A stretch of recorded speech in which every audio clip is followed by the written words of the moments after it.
Dear viewer, আজকে আমরা দেখব অ্যাডোবি ফটোশপের মাধ্যমে কিভাবে খুব সহজে রিফ্লেক্ট শ্যাডো দেওয়া যায়। সো চলুন শুরু করা যাক। তো শুরুতে আমি এখান থেকে একটি ছবি ওপেন করে নিচ্ছি। এখন দেখুন কিভাবে আমি এই ছবিটিকে রিফ্লেক্ট শ্যাডো দিব। সো আমি অ্যাট ফার্স্ট যেটা করব, ছবিটাকে সিলেকশন করে নিব।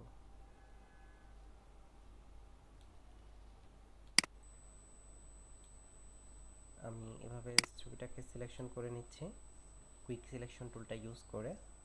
এখন আমরা যেটা করব, কন্ট্রোল সি দিয়ে কপি করব। তো এখন কন্ট্রোল টি দিব, দেন রাইট ক্লিক করে ফ্লিপ ভার্টিক্যাল। এখন আমরা নিচে নামিয়ে দিলাম। দেন আমরা যেটা করতে পারি, এখান থেকে আমরা অ্যাঙ্করটাকে এখানে নিয়ে এই যে এভাবে একটু কিন্তু আমরা রোটেট করে দিতে পারি। দেন এখন শ্যাডো দেওয়ার জন্য এখান থেকে অ্যাড লেয়ার মাস্ক করতে হবে।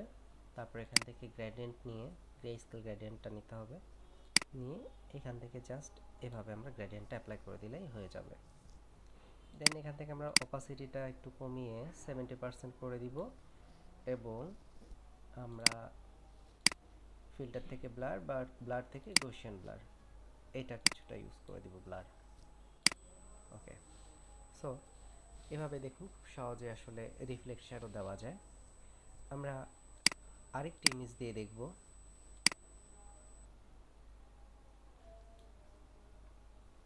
ওকে, এই ছবিটিকেও আমি রিফ্লেক্ট শ্যাডো করে দেখাবো। আচ্ছা, যেহেতু ডকুমেন্টের সাইজটা বেশি নাই ব্যাকগ্রাউন্ডে, সো আমরা ব্যাকগ্রাউন্ডটাকে একটু বাড়িয়ে নিতে হবে। আমরা ক্রপ টুল দিয়ে বাড়িয়ে নিব।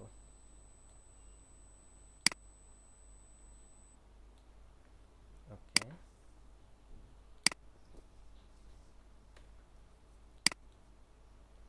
এখন দেখুন আমার ফার্স্ট কাজ যেটা, সেটা হলো সিলেকশন করা।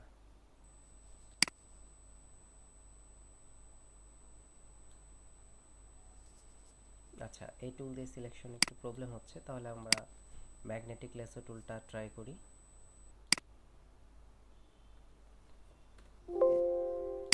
সরি, এটা পলিগন লেসো টুল চলে আসছে, আমি ম্যাগনেটিক লেসো টুল দিয়ে করব।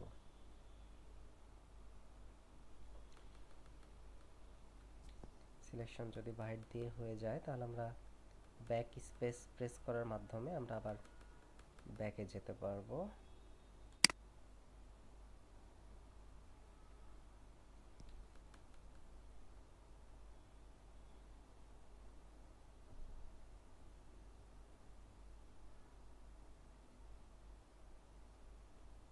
ওকে, হয়ে গেছে। আচ্ছা, এখানে একটু বাদ পড়েছে, আমি এখান থেকে লেসো টুলটা ইউজ করে অ্যাড সিলেকশনটা দিয়ে বাদ পড়া অংশটুকুকে আবার আমি নিয়ে নিলাম সিলেকশনের মধ্যে। আর এটা যে 100% সিলেকশন হতেই হবে এরকম আসলে বিষয় নেই। এখন আমরা কন্ট্রোল জে দিয়ে ডুপ্লিকেট করে নিলাম, দেন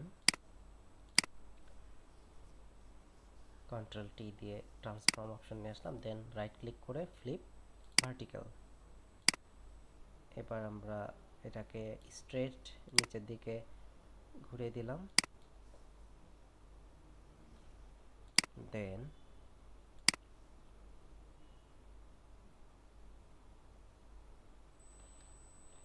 এখন যেটা করতে হবে সেটা হলো এখান থেকে অ্যাড লেয়ার মাস্ক, তারপর গ্রেডিয়েন্ট নিয়ে এই গ্রেডিয়েন্টটা নিতে হবে। এবারে এভাবে জাস্ট অ্যাপ্লাই করে দিলে দেখেন চমৎকার একটা রিফ্লেক্ট শ্যাডো হয়ে গেছে। দেন এখান থেকে আমরা পরিমাণটা একটু কমালে হবে। দেন এটাতে ব্লার অ্যাপ্লাইয়ের অ্যাকচুয়ালি প্রয়োজন নাই, তারপর আমরা অল্প একটু ব্লার অ্যাপ্লাই করে দিতে পারি।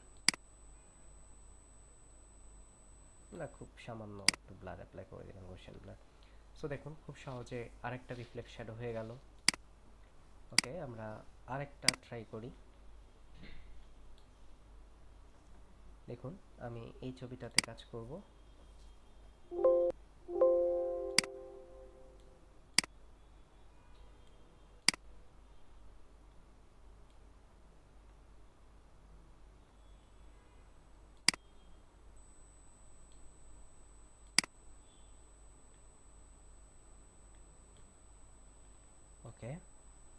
এখন দেখুন আমরা এই বোতলটাকে কি করতে হবে, কন্ট্রোল জে দিয়ে কপি নিতে হবে সিলেকশনটাকে। এবার এডিট থেকে ফ্রি ট্রান্সফর্ম, রাইট ক্লিক করে ফ্লিপ ভার্টিক্যাল, দেন সোজা নিচের দিকে এভাবে সেট করে দিতে হবে।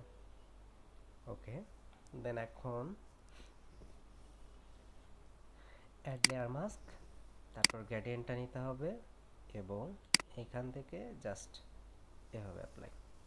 সো দেখুন হয়ে গেল আমাদের রিফ্লেক্ট শ্যাডো।